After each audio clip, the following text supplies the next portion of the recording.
Aspoň tam řekni, že má 5 měsíců. Anička má právě dnes, včera 5 měsíců. Tak si měl říct, že má... Ale 18. března.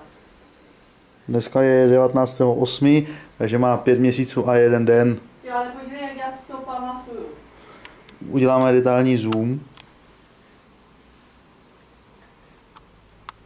Teď vidíme dudlík, nosík, pravé oko, levé oko, ovšem z pohledu Anny to je obráceně.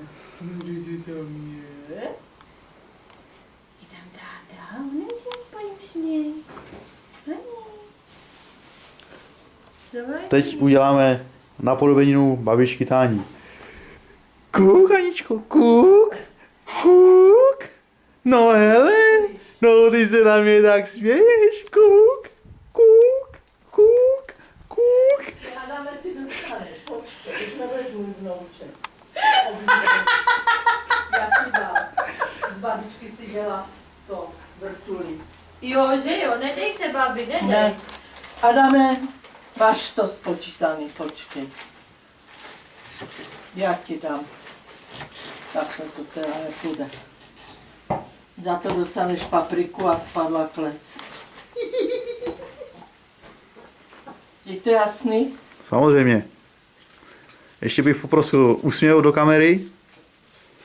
Ty mě filmuješ? Tak jsi mi dala kameru, že to máš všechno natočit, tak točím. Ty máš točit tu malou panenečku. Však tu jsem točil předtím. Tak, stačí, děkuju. Prosím, prosím. Děkuju.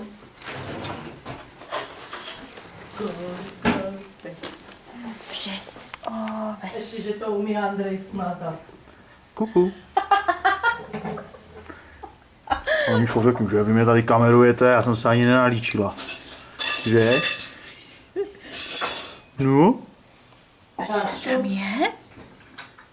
Tak Tam na nevím to. si zase dudlínka. Ne? Vemte si kdo co chcete, jeste to rukama, nohama. Tady nás zase babička bude spát Čínou. Čínou, na kterou jsme se všichni strašně těšili. Protože babička nic jiného neumí. A doufám, že po dnešní druhé návštěvě se vlezu ještě za volant.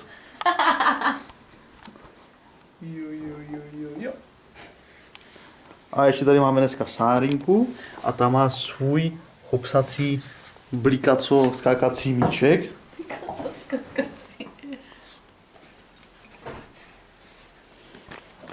A teď to